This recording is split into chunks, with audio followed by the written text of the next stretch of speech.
Okay students, आज हम start करेंगे हमारा पहला chapter that is number system और इसके अंदर हम सबसे पहले पढ़ेंगे लॉगरिथम के बारे में। तो स्टार्ट करते हैं लॉगरिथम।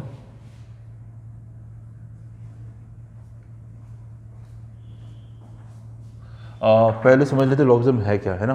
देखिए, ये मैंने लिखा है 2⁻³ = 8। ये हमारी एक्सपोनेंशियल फॉर्म है। This is our exponential form. अगर इसी को मुझे लॉग की फॉर्म में लिखना है तो मैं किस तरह से लिखूंगा? तो ये लिखा मैंने लॉग, ये कहलाता है बेस, तो बेस को हम यहाँ नीचे लिखेंगे बेस में ही। और लॉग का जो आंसर होता है वो हमेशा एक्सपोनेंट होता है। एक्सपोनेंट यहाँ पे 3 है तो लॉग का आंसर हमेशा एक्सपोनेंट होता है, 3 यहाँ पे लिखेंगे और ये जो 8 है उसको यहाँ लिखा जाएगा। तो ये हमारी एक्सपोनेंशियल फॉर्म है और ये हमारी लॉग फॉर्म है। इसको कैसे रीड करेंगे? log 8⁻²⁵ की वैल्यू 3 है। log 8 की वैल्यू बेस 2 में कितनी है? 3 है। इसको हम ऐसे रीड करेंगे, ठीक है। और इसको याद रखने का तरीका भी बता सकते हैं कि हम 2 की क्या पावर लगाएं कि 8 आ जाए। ऐसे याद रखिए, 2 की क्या पावर लगाओ कि आंसर 8 आ जाए, तो 3 is the answer, because we know that 2⁻³ is the answer. हमें इस चैप्टर में एक्सपोनेंशियल फॉर्म को लॉग में कन्वर्ट करना आना चाहिए और लॉग फॉर्म को एक्सपोनेंशियल फॉर्म में कन्वर्ट करना आना चाहिए, क्योंकि ये बहुत ही इंपॉर्टेंट रहेगा क्वेश्चन को सॉल्व करने वक्त, ठीक है। तो ये हमारी एक्सपोनेंशियल फॉर्म थी, ये हमारी लॉग फॉर्म में है। बेस नीचे लिखा जाएगा, लॉग का आंसर हमेशा एक्सपोनेंट होगा, ठीक है। और ये इसको यहाँ लिखेंगे, ठीक है। तो इस तरह से रीड करेंगे। लॉग को रीड करने का तरीका, log 8⁻² की वैल्यू 3। 2 की पावर क्या लगाएंगे कि आंसर 8 आए? 2 की पावर क्या लगाए कि 8 आए? That is 3। वही हमारा आंसर होगा, ठीक है। अगर मैं आपसे पूछूं log 2 16, तो बताइए क्या होगा आंसर? तो इसको ऐसे रीड करना आप कि मैं 2 की पावर क्या लगाऊं कि आंसर 16 आए, ठीक है। 2 की पावर क्या लगाएं कि आंसर 16 आए? तो हमारा आंसर आएगा 4, बिकॉज 2⁻⁴ गिव यू 16।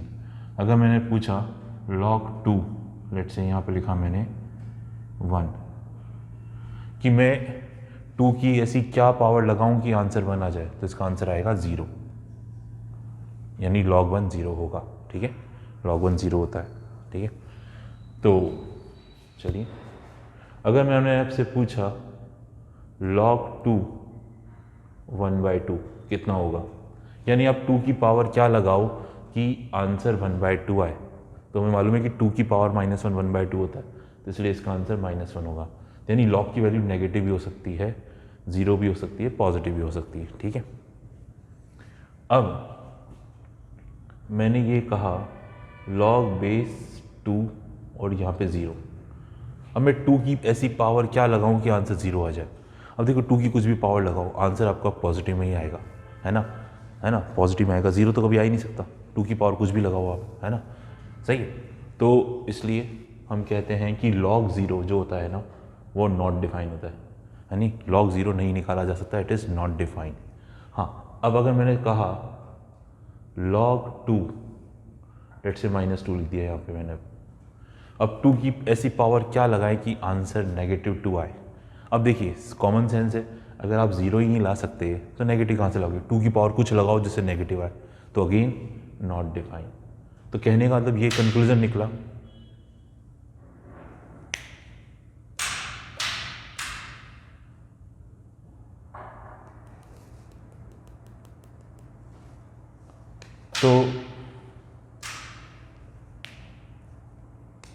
तो कंक्लूजन ये निकला कि हम 0 का लॉग नहीं निकाल सकते, log 0 is not define. Even negative का भी लॉग नहीं निकाला जा सकता, ठीक है।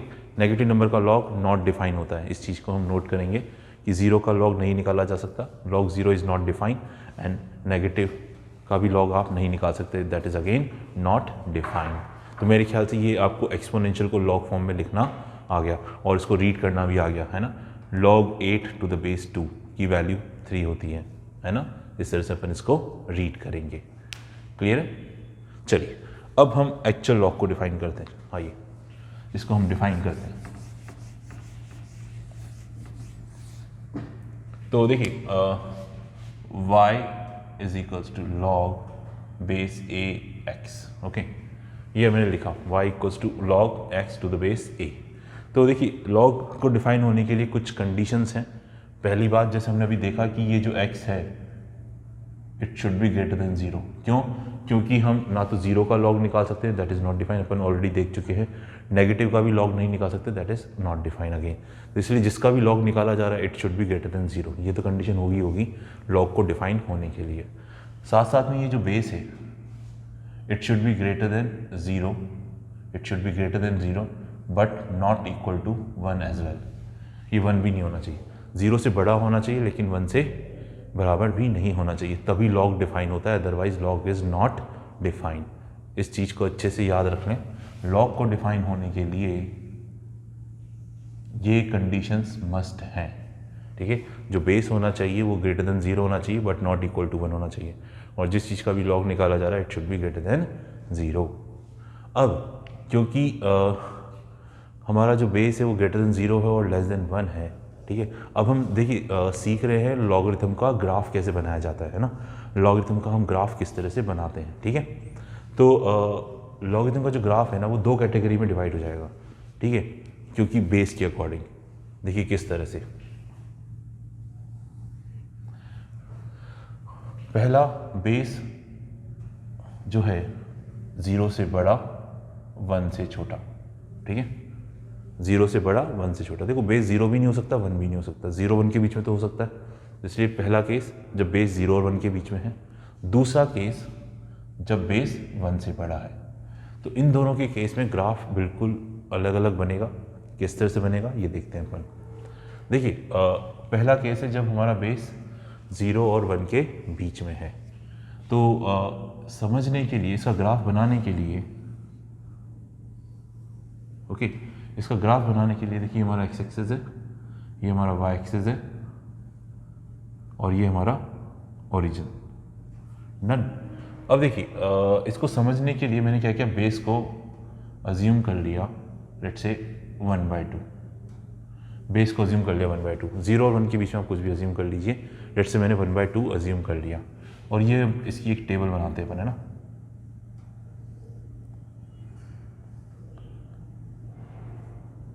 यहाँ पे लिखा x, यहाँ पे लिखा y। अब देखो ये जो हमारी लॉगरिथम फॉर्म है इसको हम एक्सपोनेंशियल फॉर्म में कन्वर्ट करते हैं। लॉगरिथम फॉर्म को हमने एक्सपोनेंशियल फॉर्म में कन्वर्ट किया तो हमारे पास आया कि ये हमारा बेस है, ये एक्सपोनेंट है, तो बेस और ये exponent is equals to x. तो यानी a raise to the power y equals to x हुआ। और जहाँ a क्या है आपका 1/2 है, तो यानी 1/2 की power y is equals to x, ऐसे हुआ ये। तो अब देखिए अपन y की वैल्यू पुट करते जाते हैं, x निकालते जाते हैं, है ना। पहले y को 0 रखा तो x1 आया, y को 1 रखा तो ये x 1/2 आया, y को 2 रखा तो x 1/4 आया, ठीक है। इस तरह से दिख रहा है हमें, है ना। अगर मैं इन पॉइंट्स को अगर प्लॉट करूँ इस ग्राफ पर तो x1 है तो y 0 है, x1 है तो y 0 है, ये आया। और जब x 1/2 है, ओके, x1 है तो y 0 है, x 1/2 है यानी यहाँ पे x 1/2 है तो y 1 है, इस तरह से। और x 1/4 है, लेट्स से यहाँ पे 1/4 है, x 1/4 है तो y 2 है। इन पॉइंट्स को अगर आप ज्वाइन करोगे तो कुछ इस तरह से कर्व नजर आएगा आपको, ठीक है, इस तरह से कर्व नजर आएगा। तो ये हमने y equal to log x to the base a का ग्राफ बना लिया जब बेस आपका 0 से 1 के बीच में है। तो ये आपको ग्राफ जो नज़र आ रहा है कुछ इस तरह से नज़र आ रहा है कि it is a decreasing curve, decreasing नज़र आ रहा है। क्यों डिक्रीजिंग क्यों नज़र आ रहा है? जैसे जैसे आप x को बढ़ाते जा रहे हो, जैसे जैसे x को बढ़ाते जा रहे हो y कम होता जा रहा है, इसलिए इसको बोलेंगे डिक्रीजिंग, ओके। तो ये हमने बना लिया जब बेस 0 1 के बीच में था, तो ग्राफ ऐसा बनेगा लॉग का, ठीक है। अब बात कर लेते हैं जब बेस 1 से बड़ा हो तो ग्राफ कैसा बनेगा, ठीक है। वापस से वही सेम कंसेप्ट, यहाँ पे भी हमने ये कोऑर्डिनेट एक्सिस बना लिए,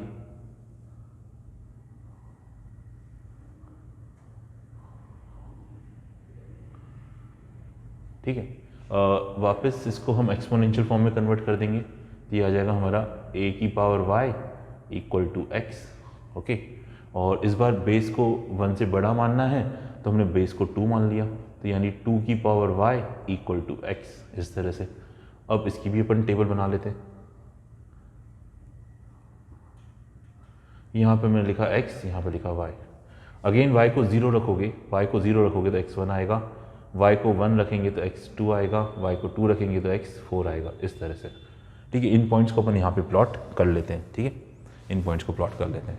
तो जब x1 है तो y 0 है, और x2 है तो y 1 है, x2 है तो y 1 है, और x4 है तो y 2 है, 3 4 y 2 है।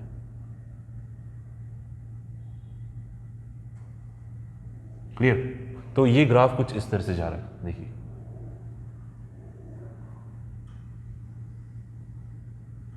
देखिए, अगर आप x की y की नेगेटिव वैल्यू पुट करो -1, y को -1 पुट करोगे तो ये 1/2 आएगा। ठीक है, y को अगर -1 रखेंगे तो x 1/2 आएगा, ये -1 और ये हाफ। ठीक है, तो y को -1 रखा है तो x हाफ आ रहा है। तो यानी अब यहाँ पे देखिए, ये कर्व हमें इस तरह से ऑब्टेन हो गया। हमने ये वैल्यूज़, ये पॉइंट्स की, सॉरी, y की डिफरेंट वैल्यूज़ पुट करी, x निकाला, उन पॉइंट्स को प्लॉट कर दिया, जब ज्वाइन किया तो कुछ इस तरह का कर्व मिला। तो अब अगर आप इस कर्व को देखोगे तो ये आपको दिखेगा इंक्रीजिंग कर्व। इंक्रीजिंग कर्व क्यों बोला? क्योंकि जैसे जैसे x बढ़ता जा रहा है वैसे वैसे y बढ़ता जा रहा है, तो ये इंक्रीजिंग कर्व हो गया। ठीक है, तो ये हमें किस तरह से मदद करेगा? ठीक है, इससे हम डिफरेंट लॉग वैल्यूज़ को कंपेयर कर सकते हैं। ठीक है, देखना पड़ेगा कि बेस 0 1 के बीच में है कि यहाँ 1 से बड़ा है ना। तो इसको ध्यान में रखते हुए हम लॉग वैल्यूज़ को कंपेयर कर सकते हैं। ठीक है, ये हमने ग्राफ बना लिया। ठीक है, अब देखिए यहाँ पे इसको समझने के लिए कि कैसे हम दो लॉग वैल्यूज़ को कंपेयर करेंगे। ठीक है, कैसे दो लॉग वैल्यूज़ को कंपेयर करेंगे। ठीक है, इसके लिए एक बार फिर से इसको मैं मिटा देता हूँ।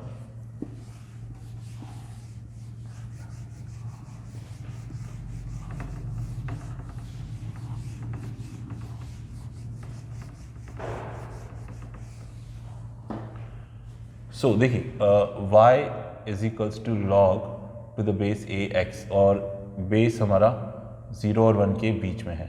तो हमने ये देखा था कि जो हमारा ग्राफ बना था दैट इज डिक्रीजिंग, है ना, यही हमने देखा था अभी। सही है,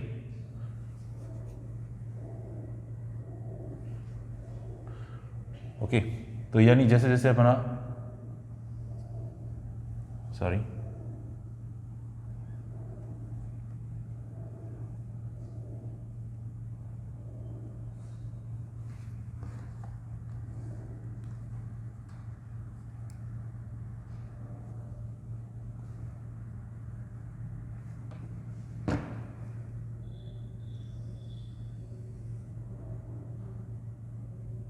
ठीक है, ये हमारा x एक्सिस था, ये हमारा y एक्सिस था, ये हमारा ओरिजिन था।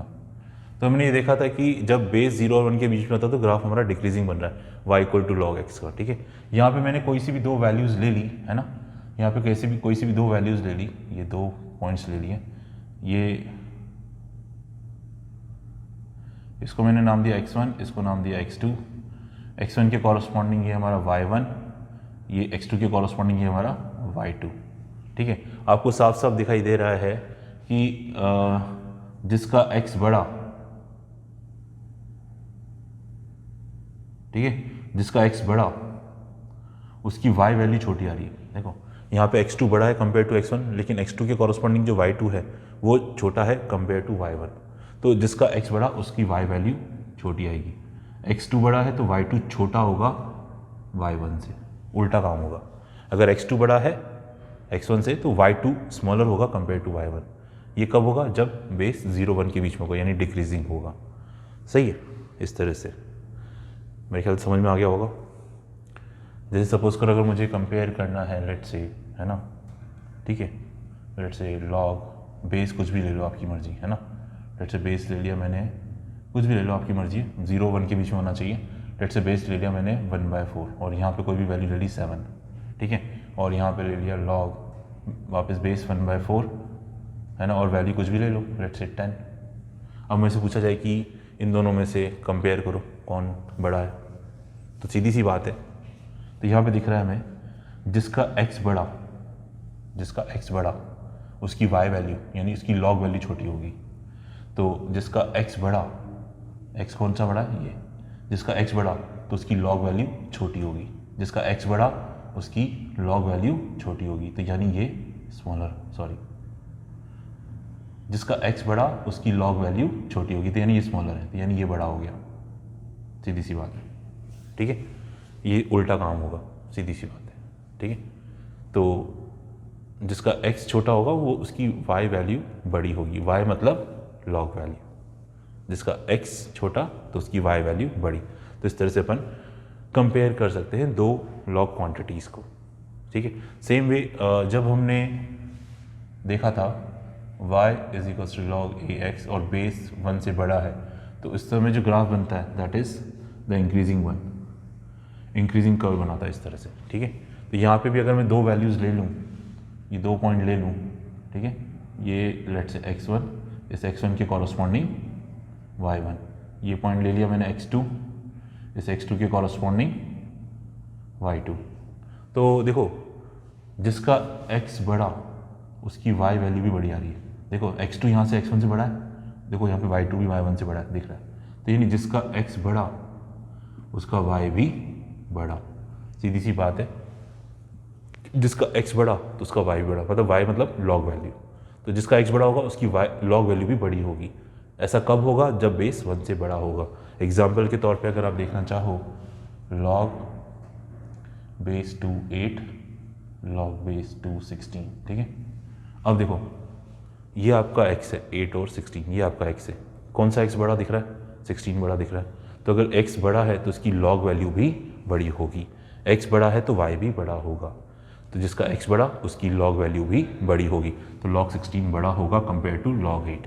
आप समझ भी सकते हो, 2 की पावर क्या लगाओगी, 8 आए सर 3, 2 की पावर क्या लगाओगी, 16 आए 4। देखो वैसे भी अपन निकाल सकते हैं। कई जगह ऐसा है कि जब हम वैल्यू नहीं निकाल पाओगे तो इस तरह से अपन कंपेयर कर सकते हैं। मेरे ख्याल से समझ में आ गया होगा।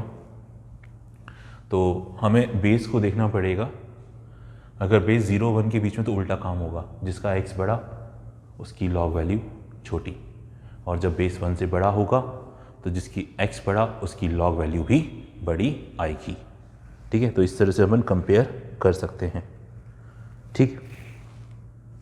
सो अब बात करते हैं, log को हमने डिफाइन कर लिया, log के ग्राफ हमने देख लिए, अब बात करते हैं लॉज ऑफ लॉगरिथम के बीच में, है ना। अगर इनके लॉग के बीच में हमने लॉग को डिफाइन तो कर लिया, अब इनके बीच में ऑपरेशंस होंगे तो इसके लिए हमें क्या करना पड़ेगा, लॉज ऑफ लॉगरिथम डिफाइन करने पड़ेंगे, ठीक है, जिनकी मदद से अपन प्रॉब्लम सॉल्व कर पाते हैं, ठीक है। और सबसे बड़ा रोल रहेगा यहाँ पे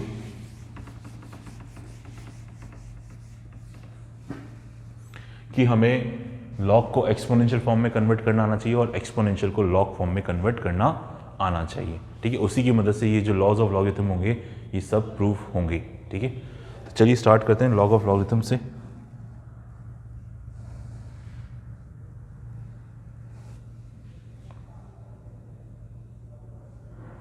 laws of logarithm,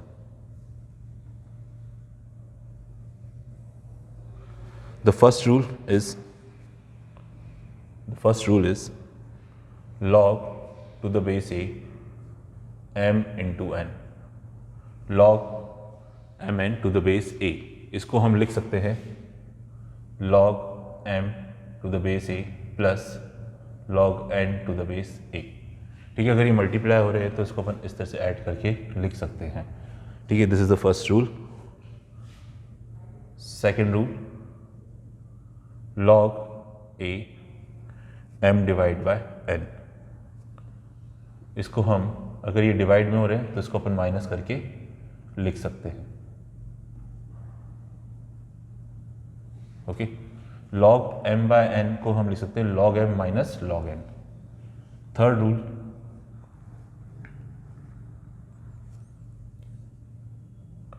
log a m raise to the power k, यहाँ पे अगर इस पे पावर k लगी हुई तो इस k को आप आगे ला सकते हो, k log a log m to the base a, इसको हम इस तरह से लिख सकते हैं। फोर्थ रूल, log, यहाँ पे इस बार बेस पे पावर k है, तो जब बेस पे पावर k होती है तो इसको रेसिप्रोकल करके बाहर लाया जाता है इस तरह से। क्लियर? बेस पे अगर कुछ पावर होगी तो आप उसको रेसिप्रोकल करके आप बाहर लाओगे। नेक्स्ट इज,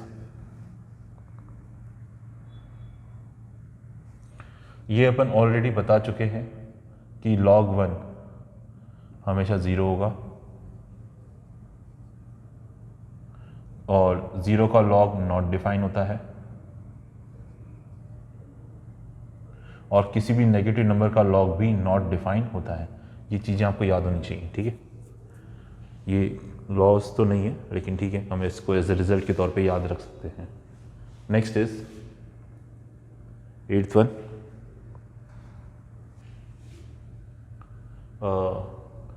ये इंपॉर्टेंट है, that is known as the base change formula, that is known as the base change formula. इसको हम इस तरह से, अगर हमें बेस चेंज करना है, लेट से log a m ऐसे लिखा हुआ है, तो इसको हम ऐसे लिख सकते हैं 1/log, इधर नीचे m आ जाएगा, ऊपर a आ जाएगा, इंटरचेंज हो जाएंगे। जब भी इसको नीचे लाओगे तो ये दोनों आपस में इंटरचेंज हो जाएंगे इस तरह से। और इसका एक रिजल्ट और है, ऊपर वाला ऊपर, नीचे वाला नीचे, इसको अपन ऐसे भी लिख सकते हैं, ऊपर वाला ऊपर, नीचे वाला नीचे। इसको हम बोलते हैं बेस चेंज फॉर्मूला। तो कई जगह हमें बेस चेंज करने की ज़रूरत पड़ती है, तो बहुत काम आने वाला है, ठीक है? अभी नोट कर लीजिए, इन सब के प्रूफ अपन देखेंगे और फिर इन पे बेस अपन क्वेश्चंस भी करेंगे, ठीक है? Now the next one is log, sorry, a raised to the power log b c। अगर इस तरह से लिखा हुआ है a की power log c to the base b लिखा हुआ है, तो ये a और c आपस में इंटरचेंज हो जाते हैं। इसको अपन ऐसे लिख सकते हैं c log a to the base b, इसको अपन इस तरह से लिख सकते हैं, ठीक है? बेस, सॉरी, ये दोनों आपस में इंटरचेंज हो जाते हैं। इसी की एक एप्लीकेशन है a log a c। अगर ये दोनों सेम हो जाए तो इसका आंसर सिंपल सी आ जाएगा, इसका आंसर सिंपल सी आ जाएगा। That's it, done. तो ये कुछ लॉज हैं लॉगरिथम के, तो जो हमें याद रखने पड़ते हैं। और एक चीज़ और चाहो तो आप ऐड कर सकते हो इसमें,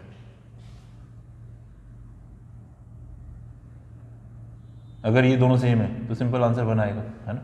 क्योंकि a की पावर क्या लगाओ कि आ जाए, दैट इज़ 1। और एक और चीज़ हम कर सकते हैं, इन दोनों को मिला के, इन दोनों रिजल्ट को मिला के, देखिए एक रिजल्ट और बना सकते हैं। क्या? उसको भी आप नोट कर लीजिए। log, अगर देखो बेस पे पावर k है, बेस पे पावर k है, तो आप इस पावर को इस पे भी शिफ्ट कर सकते हो m पे, बट रेसिप्रोकल करके, ध्यान रखें। इस k को मैं इधर शिफ्ट कर सकता हूँ, कैसे? रेसिप्रोकल करके, इन दोनों को कंबाइन करके, इन दोनों रिजल्ट को कंबाइन करके हम ये फॉर्मूला भी जनरेट कर सकते हैं। यानी इसकी पावर बेस पे भेज सकते हैं और बेस की पावर इस पे भेज सकते हैं अपन, लेकिन रेसिप्रोकल करके, ठीक है? इसको भी हम यूज़ करेंगे। तो ये सारे लॉज हो गए एक तरह से। अब इसका हम कुछ के प्रूफ देख लेते हैं, है ना? बाकी कुछ के प्रूफ आप ट्राई करें, कुछ के प्रूफ अपन देख लेते। प्रूफ करने का सिंपल सा कंसेप्ट है, लॉगरिथम को एक्सपोनेंशियल फॉर्म में कन्वर्ट करना आना चाहिए और एक्सपोनेंशियल को लॉगरिथम फॉर्म में कन्वर्ट करना आना चाहिए, ठीक है? तो उसी से अपन इसको करेंगे। तो चलिए अपन पहला प्रूफ करते हैं। मैं आपको पहला प्रूफ करके दिखाता हूँ, तीसरा भी करके दिखाता हूँ, और ये 8th भी करके दिखाता हूँ, और ये 9th भी करके दिखाता हूँ, ठीक है? कैसे होंगे, तो चलिए करते हैं इसको अपन, है ना? तो सबसे पहले पहला प्रूफ देखते हैं, ठीक है? पहला प्रूफ देखते हैं। तो हमसे ये कहा जा रहा है कि इसको प्रूव करके दिखाओ कि ये इसके बराबर है, ठीक है? तो हमने क्या किया, सबसे पहले log a m को मान लिया x, log n base a को मान लिया y। अब इस लॉगरिथम फॉर्म को हमने एक्सपोनेंशियल फॉर्म में कन्वर्ट किया। ये बेस है, ये एक्सपोनेंट है, बेस एक्सपोनेंट, और ये m आंसर, ये बेस ये एक्सपोनेंट, डन। इस तरह से अब यहाँ पे हमने देखा कि m और n मल्टीप्लाई हो रहे हैं, ये रहा m, ये रहा n, तो हमने m और n को मल्टीप्लाई कर दिया। तो ये हो गया हमारे पास m into n is equals to a raise to the power x plus y, ये दोनों मल्टीप्लाई हो रहे हैं तो पावर ऐड हो जाएगी। अब ये दोबारा हमारी कौन सी फॉर्म है सर, ये तो एक्सपोनेंशियल फॉर्म है, इसको लॉग में कन्वर्ट करते हैं अपन, है ना। तो लॉग में कैसे कन्वर्ट करोगे, लॉग, ये तो है आपका बेस, ये आपका एक्सपोनेंट है और ये यहाँ पे आएगा, क्लियर। इस एक्सपोनेंशियल फॉर्म को हमने लॉगरिथम फॉर्म में कन्वर्ट कर दिया, बस अब कुछ नहीं है, आपको x की जगह क्या रखना है, ये रहा log m to the base a, y की जगह क्या लिखना है, ये लिखना है log n to the base a। तो ये हमारा प्रूफ हो गया, log mn equal to log m plus log n, that's it. तो ये प्रूव कर दिया इसका हमने, ठीक है, ये सेकंड का प्रूफ हो चुका। नाउ बात करते हैं थर्ड के प्रूफ की, है ना। तो सीधा सा कंसेप्ट है, हमें एक्सपोनेंशियल को लॉग की फॉर्म में कन्वर्ट करना आना चाहिए और लॉग को एक्सपोनेंशियल से, ठीक है। तो जो थर्ड रिजल्ट था उसका भी प्रूफ अपन कर रहे हैं। हमारा थर्ड रिजल्ट ये था कि log a m raise to the power k is equals to k log a m, इस तरह से, ठीक है। और बस इनको शिफ्ट करते हुए हमें ध्यान रखना पड़ता है कि ये लॉग डिफाइन होना चाहिए, ठीक है। इसकी पावर को अपन आगे तो ले आते हैं, है ना, लेकिन ये ध्यान होना चाहिए कि लॉग एम डिफाइन होना चाहिए। चलिए करते हैं इसको प्रूफ। देखिए अब क्या करें इसको प्रूव करने के लिए, है ना। देखो हमने log a m raise to the power k को एक्स मान लिया, ठीक है। Log a m raise log m raise to the power k to the base a को हमने एक्स मान लिया। अब इसको अगर मैं एक्सपोनेंशियल फॉर्म में कन्वर्ट करूँ तो ये हमारा बेस है, ये एक्सपोनेंट है, तो a raise to the power x equals to m raise to the power k, इसको हमने इस तरह से बोल दिया, ठीक ना। इसको हमने एक्सपोनेंशियल फॉर्म में कन्वर्ट कर ही दिया, a raise to the power x is equals to m raise to the power k. ना अब देखिए यहाँ पे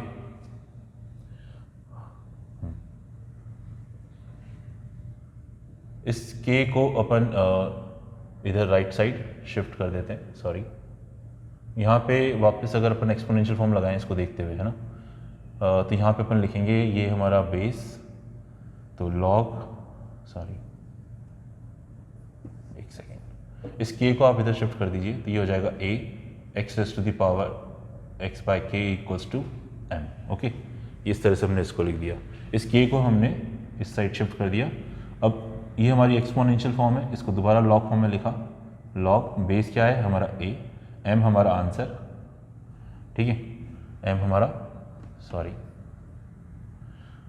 ये हमारा बेस है, एक्सपोनेंट हमारा अच्छा आंसर होता है, तो एक्स बाई के इधर लिखा जाएगा और ये एम यहाँ पे लिखा जाएगा, ठीक है। तो एक्स की वैल्यू यहाँ से निकाल लो, के को इधर मल्टीप्लाई कर दो, तो k into log m to the base a equal to x.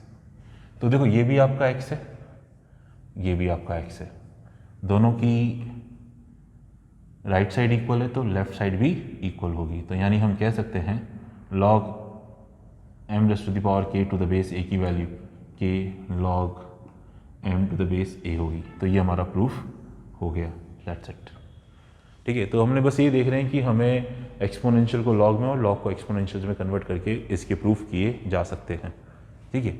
अब आते हैं क्वेश्चन 8 पर, सॉरी क्वेश्चन 8 नहीं, रिजल्ट 8 पर, ठीक है, कि रिजल्ट 8 को कैसे प्रूव करेंगे। देखिए रिजल्ट 8 ये था हमारा, लॉग ए एम को प्रूव करना है log m by log n के बराबर, ठीक है ना। इसको इसके बराबर प्रूव करके दिखाना है ना। चलिए करते हैं इसको प्रूफ। लॉग ए एम को लेट्स से एक्स अज्यूम कर लेते हैं, है ना। इसको हमने अज्यूम कर लिया कि लेट्स से ये एक्स के बराबर है, ठीक है। अब इसको ओपन करते हैं एक्सपोनेंशियल फॉर्म में कन्वर्ट, ठीक है, एक्सपोनेंशियल फॉर्म में कन्वर्ट करते हैं तो ये हो जाएगा हमारा बेस, ये एक्सपोनेंट, इस तरह से कन्वर्ट कर लिया। नाउ अब देखिए यहाँ पर जब हमने बेस चेंज फॉर्मूला लिखा था तो यहाँ पे हमने इनमें कोई बेस नहीं लगाई थी। इसका मतलब ये है कि यहाँ पे आप जो मर्जी चाहे बेस ले सकते हो, लेकिन जो भी लोगे वो बेस क्या होनी चाहिए, सेम होनी चाहिए। अगर बेस यहाँ पे 2 लगाई तो यहाँ पे भी 2 लगानी पड़ेगी, दैट्स इट। तो क्योंकि यहाँ पे हम बेस चेंज कर रहे हैं तो हमने क्या किया, take log on both the sides. हमने दोनों साइड लॉग लगा दिया, लॉग ए की पावर एक्स लॉग एम, ठीक है, दोनों साइड लॉग लगा दिया। ये रूल अपन ऑलरेडी पढ़ चुके हैं कि अगर इसकी पावर है तो ये पावर बाहर आ जाती है। देखो अभी हमने बेस कुछ भी ले सकते हैं, अपनी मर्जी है ना, we take log on both the sides. ये हो जाएगा x log a equals to log m, तो एक्स की वैल्यू क्या आ जाएगी, log m divided by log a, ये प्रूव हो गया। देखो ये भी एक्स के बराबर, ये भी एक्स के बराबर, तो यानी ये दोनों आपस में बराबर, तो यानी हम कह सकते हैं कि log m to the base a को हम log m by log a बोल सकते हैं। तो ये हमारा बेस चेंज फॉर्मूला प्रूफ हो गया, मेरे ख्याल से समझ में आ गया होगा, ठीक है। अब ये रिजल्ट कैसे प्रूव करें, है ना, ये रिजल्ट कैसे प्रूव करें। तो अभी हमने क्या देखा कि मैं इस क्वांटिटी को ऐसे लिख सकता हूँ, है ना, ये हमने सीख लिया। उल्टा भी कि इस क्वांटिटी को ऐसे लिखा जा सकता है, ये हमने समझ लिया। तो देखो मैंने क्या किया, अभी रिजल्ट प्रूव हो जाएगा। मैंने क्या किया, इसको इसी रिजल्ट को ऐसे लिख दिया 1/log A by log M, ऐसे लिख सकते हैं अपन। तो अब बताओ इस क्वांटिटी को क्या लिख सकते हो, बोलो, सोचो। अगर मैं इसको ऐसे लिख सकता हूँ तो इसको ऐसे लिख सकता हूँ, ठीक है। तो बताओ इसको क्या लिखोगे, यानी ये जो नीचे वाला है वो बेस बन जाएगा, है ना, ये जो नीचे वाला है वो तो बेस बन जाएगा और ये ए ऊपर आएगा इधर। तो देखो ये रिजल्ट भी प्रूव हो गया, डन, समझ में आ गया होगा। तो ये हमारा 8th रिजल्ट भी प्रूव हो गया, इसको बोलते हैं base change formula. Now the last one, 9th वाला, इसको करते हैं, ठीक है, इस रिजल्ट को प्रूव करते हैं फिर। अब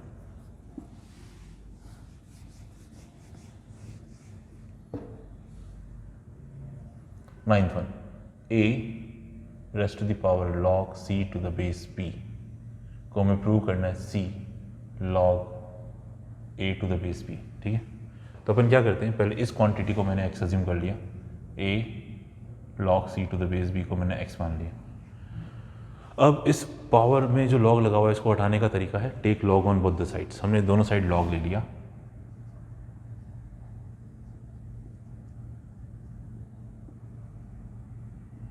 बेस जो भी होगा दोनों जगह सेम होगा, ठीक है। अब ये रूल अपन पढ़ चुके थे, ये जो पावर है ये बाहर आ जाएगी, ये से हो जाएगा log c to the base b into log a equal to log x, ठीक। अब यहाँ पे अपन बेस चेंज फॉर्मूला लगा देते हैं, ऊपर वाला ऊपर, नीचे वाला नीचे, इस तरह से, ठीक है। अब इन दोनों की ग्रुपिंग कर लेते हैं अपन, log a by log b, log a by log b, log a by log b को इस तरह से लिखा जा सकता है। तो इसको मैं लिख सकता हूँ log c log base b a, इसको ऐसे लिखा जा सकता है, ठीक है,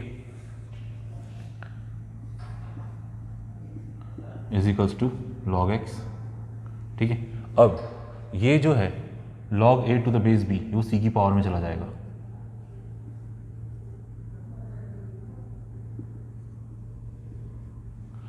तो यहाँ पे log के साथ ये लिखा हुआ है, यहाँ पे log के साथ x लिखा हुआ है, तो हम x को ये बोल सकते हैं, तो यानी कह सकते हैं कि x की वैल्यू क्या हो जाएगी, c raised to the power log a to the base b। तो ये भी आपका x है और ये भी आपका x है, तो ये दोनों आपस में इक्वल हो गए। तो ये रिजल्ट भी हमारा प्रूफ हो गया। I think it is clear now. और इसी को यूज़ करते हुए 10th रिजल्ट प्रूव हुआ था। कैसे? क्योंकि यहाँ पे देखिए अपन a और c को इंटरचेंज कर सकते हैं, तो यहाँ पे इसको भी इंटरचेंज कर सकते हैं, है नहीं? सही है। तो अगर ये जब इंटरचेंज हो जाएंगे तो देखो c यहाँ पे आ जाएगा और a यहाँ पे पहुँच जाएगा। अब जब दोनों सेम होते हैं तो इसका आंसर 1 होता है, ये तो 1 है, तो c की पावर 1, तो ये c। तो 10th रिजल्ट भी प्रूव हो गया with the help of the 9th one. ठीक है, तो आज हमने बात करी लॉगरिथम की कि लॉगरिथम क्या होता है, उसको किस तरह से डिफाइन किया जाता है, ठीक है, और उसके ग्राफ के बारे में हमने देखा और लॉग की वैल्यूज़ को कैसे कंपेयर कर सकते हैं, और हमने देखा कि लॉज ऑफ लॉगरिथम क्या क्या थे और उनके प्रूफ भी हमने की इस क्लास में। तो नेक्स्ट क्लास में हम बात करेंगे, हम करेंगे कुछ प्रॉब्लम्स बेस्ड ऑन लॉगरिथम। आज के लिए इतना ही, थैंक यू।